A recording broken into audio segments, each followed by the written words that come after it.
Hi everyone, and welcome to the Fake Love and Flying Monkeys podcast. My name's Nova Gibson and I am your host. My area of expertise is in supporting victims and survivors of narcissistic abuse and other toxic relationships. I'm the principal counsellor at Brighter Outlook Narcissistic Abuse Counselling Service, and I'm also the author of Fake Love, Understanding and Healing from Narcissistic Abuse.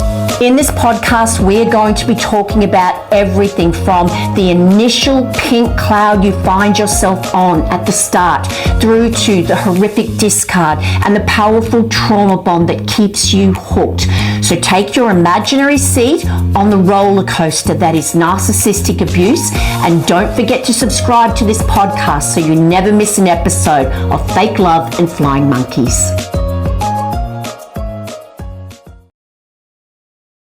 Hi everyone, and welcome to another episode of Fake Love and Flying Monkeys. In this episode, I'm going to be giving you 10 things that you would have heard regularly from the narcissist in your life, and I'm going to explain to you what the narcissist really means when they're saying these things. Of course, the narcissist is always gaslighting you. They're never straightforward. Nothing they say makes sense because they need to keep you in a constant state of confusion. You have to be forever trying to work out what they're saying.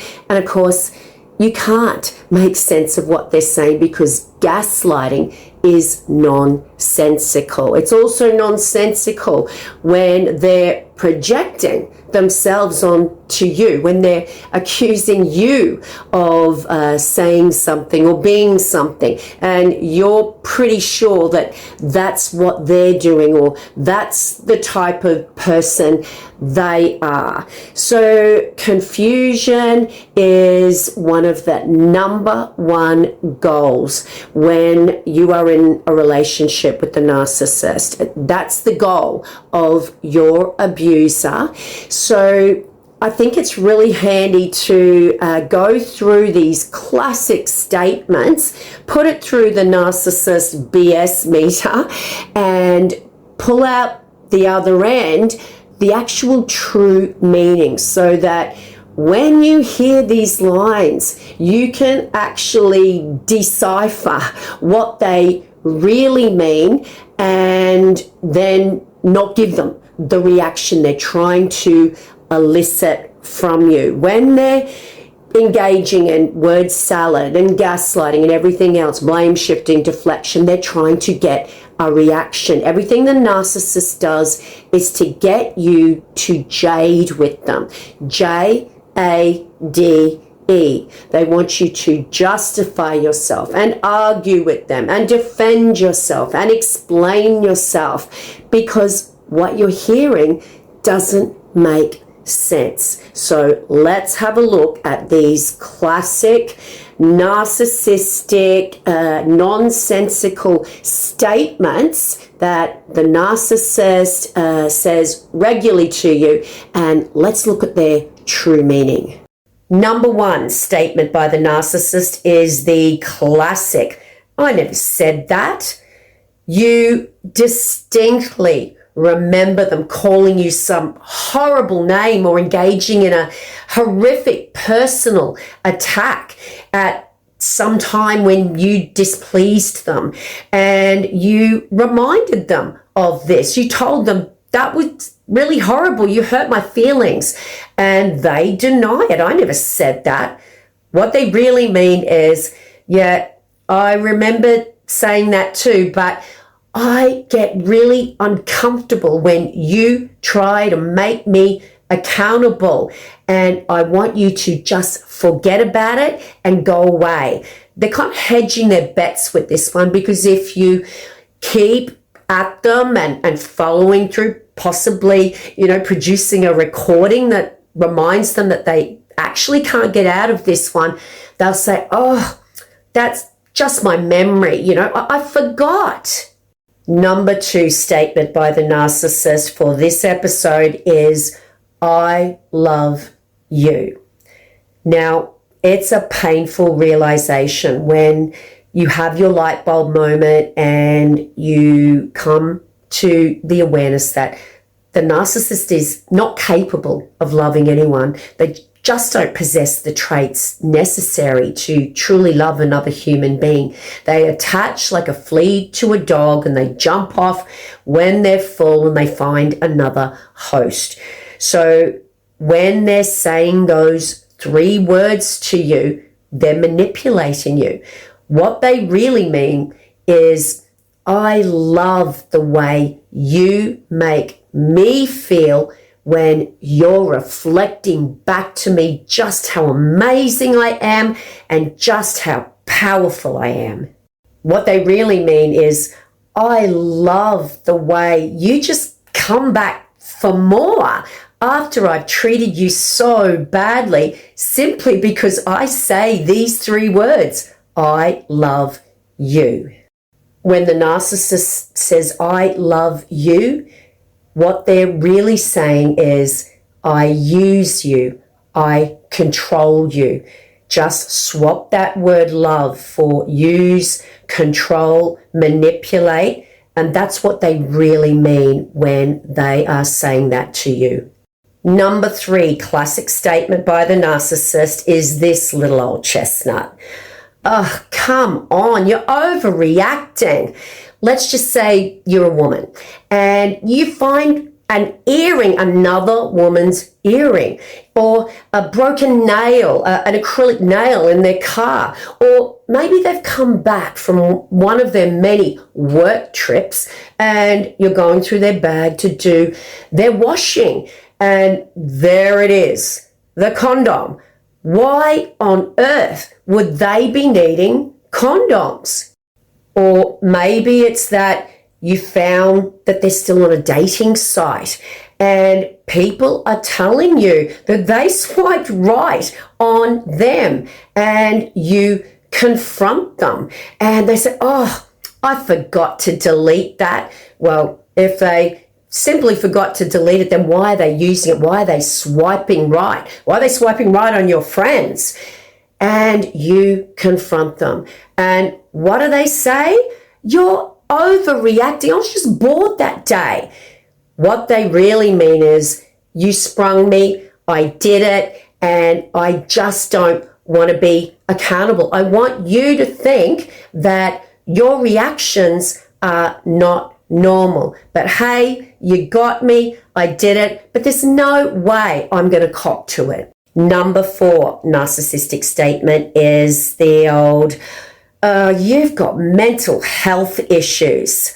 Here they are accusing you.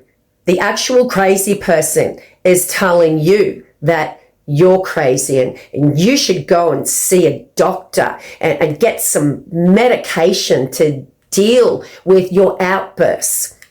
What the narcissist really means when they're saying this to you is, I abused you and I know that how you're acting is the result of my abuse, but I want you to think that there's something wrong with you, so you believe that you deserved the abuse. I want you to feel crazy, because when you think there's something wrong with you, you're easier to abuse, you are easier to control, and you're easier to manipulate. And when I tell you that you've got mental health issues, I actually want you to go to the doctor, get checked out, get medicated. That would be a bonus, because then I'll be able to use the fact that you're on pills against you to further my abuse. I just want you to think that you're nuts, so that you will tolerate more abuse, and so I can feel powerful. Number 5 classic statement by the narcissist is one that you will typically hear if you're in an intimate relationship, and that is, you're controlling. So the narcissist is engaging in ongoing coercive control strategies to dominate you through fear and punishment, and here they are calling you controlling. So what they really mean when they're projecting this onto you is, I just want to act like a single person, okay? I don't want to be accountable. I don't want to have to respect that my behavior impacts on you. I want to be able to go out whenever I want to go out and come home whenever I want to come home. And I do not want you telling me that I should consider your feelings because it's all about me. In other words, what's good for the goose is certainly not good for the gander. And when they're telling you that you're the controlling one, at the same time, they're expecting you to come home at exactly the time they demand, etc., and punishing you if you fail to adhere to their rules. But they will justify that because they know what's best for you and because they care about you so much. But when you're doing it, you're controlling because you're insecure and you just don't trust them. Number 6 classic statement by the narcissist is the "I was only joking." Lighten up, get a sense of humor. They've just insulted you. Maybe you've just bought this new outfit and you're so excited about going out that night. You're doing your best to look your most glamorous, and then they tell you that, I don't know, that dress makes you look fat, or, have you put on weight? And then, they see the pained expression on your face and then ask you why you're not laughing. Well, the reason you're not laughing is because their insult worked. It hurt you. It hurt your feelings.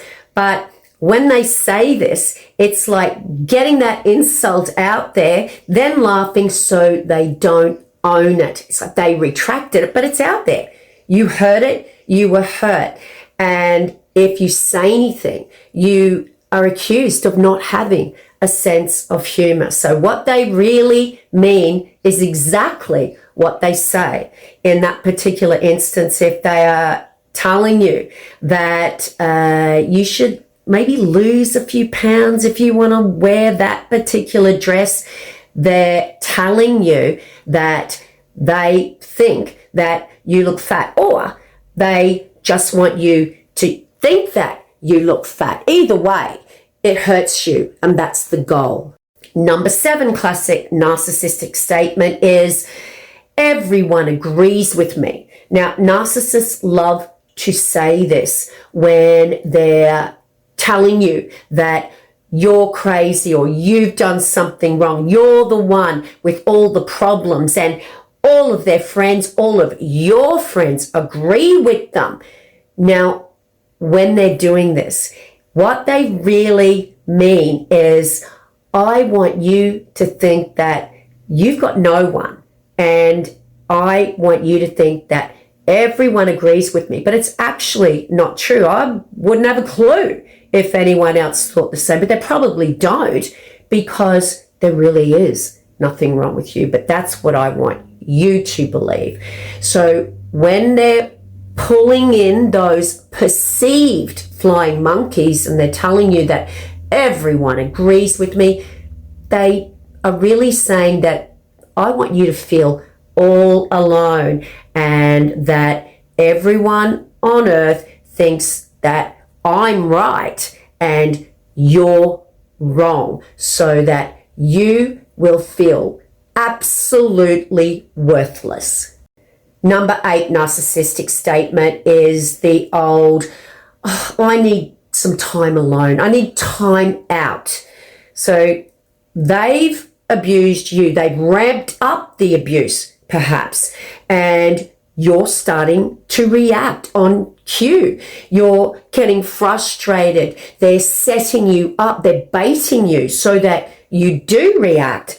And then after they've managed your boundaries down and told you or have you believing that you do have all these issues because of the ongoing gaslighting, they say that they just need time out and it's good for the relationship. It's not breaking up with you, but they just need some space. So if you approach them to get some accountability, to find out what you did wrong, to get some kind of explanation or closure, then you once again will be the bad person for not respecting that they just needed some distance and some space between the two of you. So what the narcissist typically means when they say, I just need some space, is I've abused you so much that you think all the problems in this relationship are your fault. And you are just a broken down old heap at the moment. And I need to go out and find some fresh new meat. So I'm going to go out and find another secondary source or two or three, and you're going to stay at home and wait for me and hopefully pine for me and remain my primary source because I'm just having some space. I didn't say it was over, and I'm going to leave you with the thought that I will be back. But if the new target really, really rocks my world, then I'm just going to discard you and move straight on with them. But I need to get to grooming that new person or two or three, and you will wait here for me because I need to keep as many sources on the go as possible. Number 9, classic narcissistic statement is, you did this to yourself. Here you are, hysterical. You're in tears. You're sobbing uncontrollably. They're stepping over you after sneering at you and laughing at you, crying uncontrollably. No empathy, no remorse for the terrible betrayal or abuse they engaged in. And as they sneer at you, they say, you did this to yourself. In other words, you deserved it. You've got no one else to blame but you. How traumatizing is it to be in that much pain, literally sitting on the floor, rocking back and forth, when the person who purports to love you every blue moon when it suits them is sneering at your pain. And they were the ones that caused your pain. How traumatizing is it for them to laugh at you when you're in that much pain? The narcissist knows they've done an excellent job of literally making you feel crazy. They know that you're hooked. In other words, that a very powerful trauma bond has formed, and they know that they have that power to bring you to your knees, and they love to kick you while you're down. So when you are in the most pain, that is when they will dig the boot in and make it hurt twice as much by saying those words, you did this to yourself. In other words, they're not responsible. It's them engaging in what we call DAVO, deny, attack, reverse victim and offender. They abuse you, you're in pain, and they are telling you that they're not the cause of your pain. You are. If you had have just done what they wanted you to do, or stopped trying to make them responsible for their actions, then you wouldn't be in this pain. So what they really mean when they're saying you did this to yourself is you deserve your pain because you criticized me. You wounded my ego. Now suffer the consequences. Now, number 10 and the final narcissistic statement for this episode is one, again, you will hear when you are just meeting that covert narcissist, or you're in a relationship with a narcissist, covert or overt, and they are telling you that my ex is crazy. My ex cheated on me and I was so good to them and they just put me through hell. And my, oh me, oh me, oh my, I am such a victim of these horrible partners I've had in the past. They literally were crazy. I'm so glad that I'm away from them. And I finally found you, someone who understands me and won't treat me like my crazy, jealous ex. So I think you'll all probably know what the narcissist is saying to you when they're telling you that their ex was crazy and that they cheated on them and they used them and abused them. What they're really meaning when they say that to you is that the narcissist did that to them. The narcissist cheated on their ex. They lied to them. They abused them. The narcissist is not the victim here. When they're telling you that their ex was crazy and jealous and cheated and lied, they're telling you that that's who they are. And that brings us to the end of another Fake Love and Flying Monkeys episode. 10 statements there, guys, that I'm sure you will have heard once, probably many times, by the narcissist in your life. So now you know what they're really saying. Now you know the true meaning behind those gaslighting statements. So when you hear these, you can choose to react, or if you do respond in any way, don't give them the reaction that they expect, because when they're saying these things to you, they know that what they're saying is confusing because they know it's not correct. There's nothing wrong with their IQ. But the goal of narcissistic abuse, to be able to dominate you and manipulate you, is to have you in a constant state of confusion. And that's what those 10 statements are all about. But now you know their true meaning. So if you'd like to have a one-on-one Zoom counseling session with me, I am a professional counselor. I counsel people worldwide. Just send me an email. You can get that through my website in the description. And follow me on my other social media platforms and let me know what you think of these episodes. I love reading your reviews, and if you'd like to support the channel, the best thing you can do is to leave a rating and a review. On that note, it's bye from me for now. Until tomorrow's episode, remember, you are worthy of love, and you are worthy of so much more than a lifetime of fake love and flying monkeys.